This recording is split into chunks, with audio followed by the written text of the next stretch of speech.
Well, well, well. Looks like a bunch of Israeli tourists thought that they can go stretch their feet and hang out on the beautiful beaches of Greek Isle Cyprios, if I said that correctly. That's not how you say it. But no, because the Greeks, who are famous for protesting, came out and let it be known that war criminals aren't welcome here.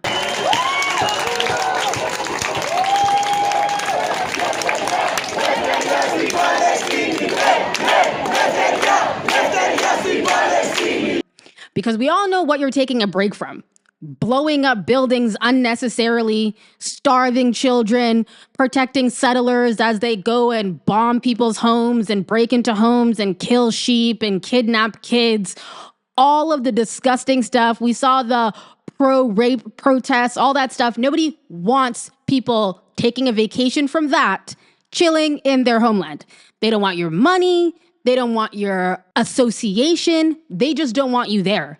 Y'all want the homeland so bad? Stay there. Go back to where you came from and stay there! Okay? Palestinians can't leave, right? So why don't you just go stretch out on the beaches of Tel Aviv or whatever, since you guys love that place so much.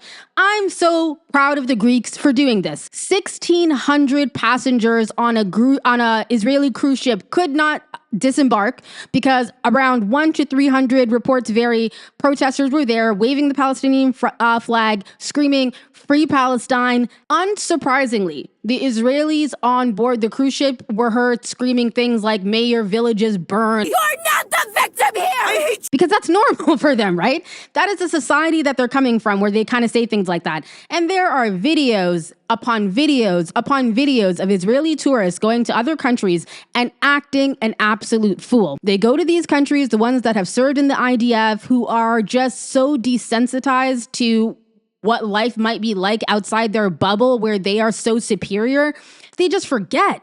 They go there and they just start treating everyone like they're Palestinians because nobody has rights except for the Jewish people over there, right? You have to drive on different roads if you're Arab. You have to have a different color passport if you're Arab. You can't get in and out of the Gaza Strip if you're Palestinian. Israel has to let you know that. You have color-coded IDs. You have checkpoints upon checkpoints upon checkpoints where these roided up teenagers can just hold you at gunpoint for any period of time they want. And these aren't my words. These are the words of Israelis who have come forward and confess their crimes.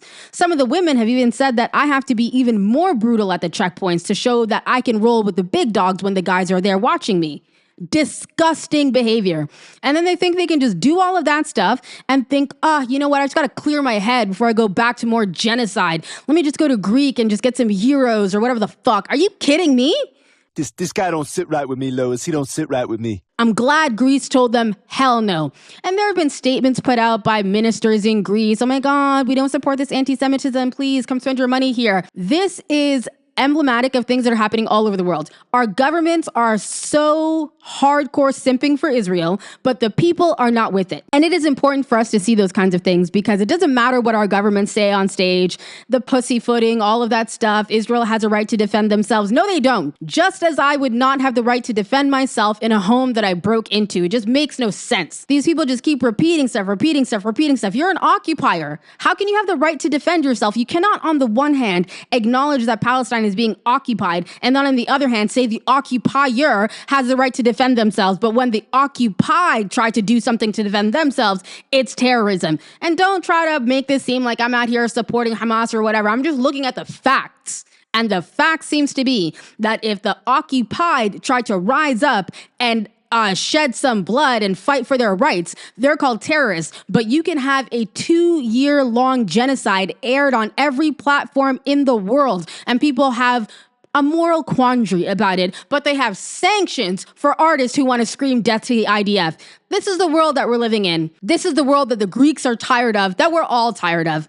Big up to everybody who showed up there. And I hope this happens to Israelis wherever they go. Because why should you be so comfortable leaving Israel and walking around like you didn't do this? And this is not something that should be specific to Israelis. I would have not fucked with white South Africans during apartheid. In fact, a lot of them still make me uncomfortable. There it is.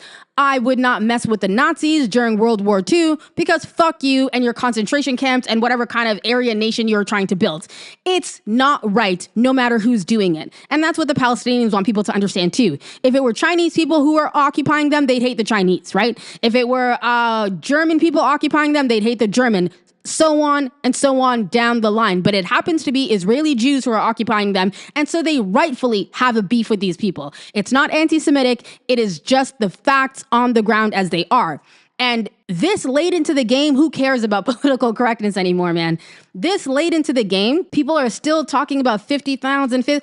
I've seen more than 50,000 with my eyes since the friggin' quote came out over a year ago. We're probably talking about over 500,000 at this point because they are being so systemic about how they are destroying these places.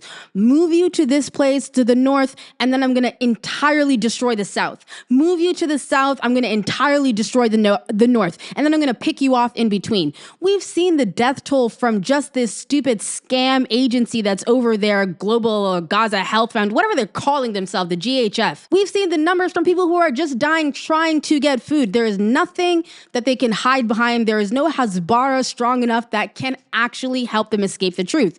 And they are trying in every way possible to rehabilitate their image. And it must crush them to see how little that is working. Because even in Greece, a place that's really close to you, a place that has tolerated your occupation, has allowed your people to come and be tourists there unbothered for decades, is now like, yuck, no, brother, ew. That's what they're saying now.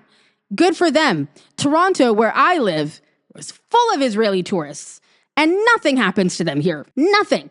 In fact, we had a march with Israel that had a disgustingly high turnout. So I'm glad that the pressure is being put on them somewhere, because you don't get to go and be part of a murder machine and then go just stretch your legs in places where people don't want that. Would you want a child killer in your restaurant?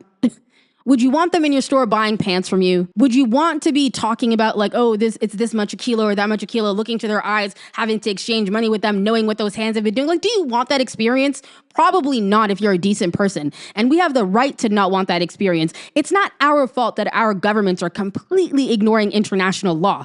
Those laws are there. They're on the books. Every genocide scholar worth a damn has come out and said this is a genocide, including Jewish Israeli ones. So really, what are we hiding behind? What are we even talking about at this point? These are people who are actively and proudly participating in a genocide. There is an out. If you don't want to, you could refuse and do a 6-month stint in an Israeli prison, but where you'll be treated way better than Palestinian prisoners are treated. I'll tell you that. And then you don't have to serve. They're called refuseniks. Anyhow, this doesn't change anything for the Palestinians. It's not going to bring food to the shores or anything like that. But I'm sure that these acts of solidarity mean something to them. It certainly brought a smile to my face. Stay tuned for more coverage like this. And if you haven't already, please subscribe. Bread in Captivity, out.